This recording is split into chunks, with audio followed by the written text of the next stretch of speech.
Time passed, and poor Hansel refused to eat, fearing the day that the witch would eat him. The witch, for her part, grew impatient. "Today I will cook and eat your brother, Gretel. Climb inside and light the oven." But Gretel pretended not to understand. I do not know how. Where is the opening?" "Fool," the old witch said. "The opening is here." And she moved to show Gretel.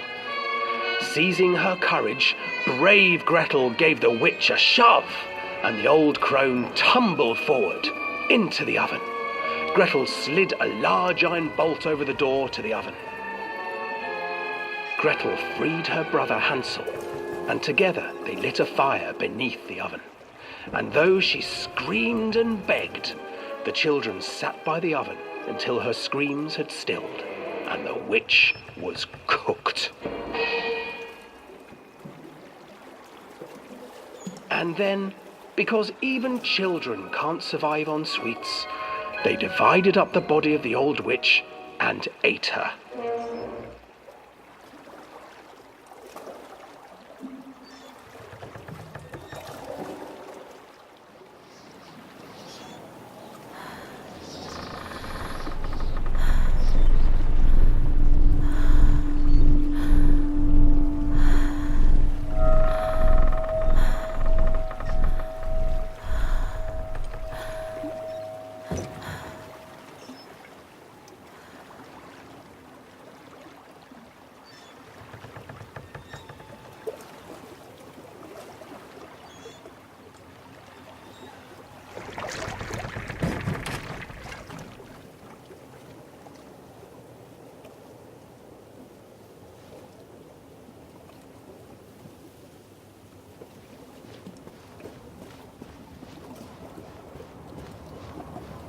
Hansel and Gretel.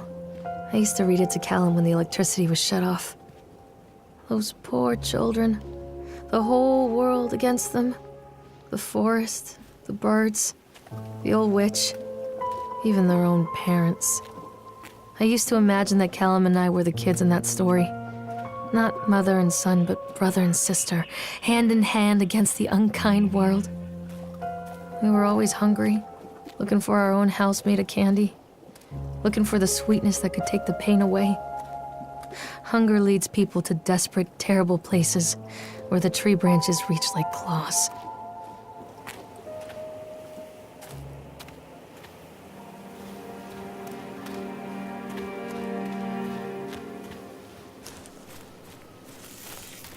Another accident. This place.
This old thing used to make the blood run to my head.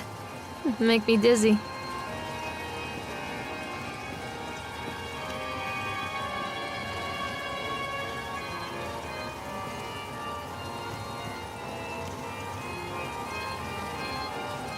Oh, I remember this. Treachery hides in thoughts. Treachery that lashes like a whip and scars our insides.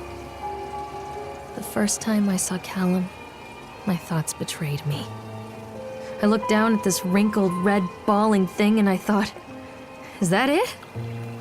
We build our world from expectations, and the world that I had built for Callum was no different.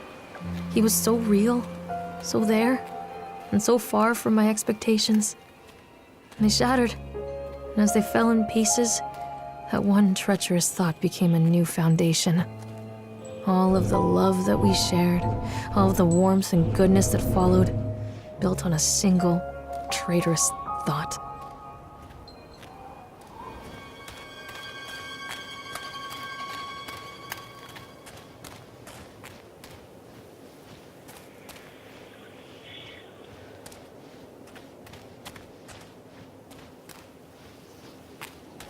Constant crashes and 80s music. I guess it floats someone's boat.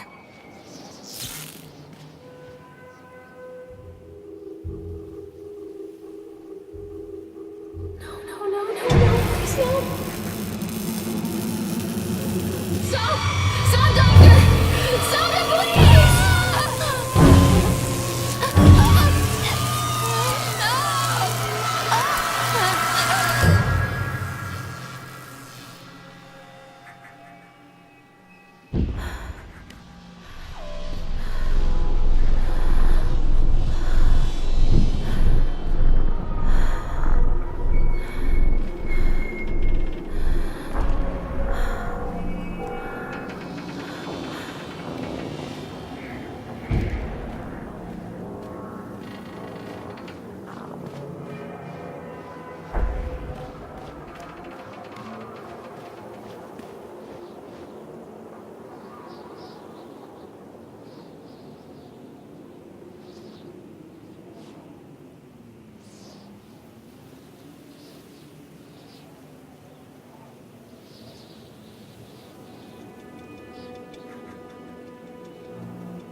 It's a matter of public record that I am a failure as a mother. Once, when Callum was very small, I left him asleep in the car while I ran an errand. Don't even remember what it was. When I came back, the sheriff was standing next to the car, watching my boy through the window. I didn't like what I saw in his eyes. Judgment. He wrote me the ticket without saying a word, just the scratch of his pen on the notepad. When he gave it to me, our eyes met. I know what you're going through. My daughter, Helen, she just gets some help. Help was a bolt of lightning. Help was 1,000 volts surging through my veins. Help is agony. I'd rather die. I wanted to scream. I'd rather you pulled your gun and shot me. But instead my mouth said, "Yes, Sheriff."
People come into your life for a reason.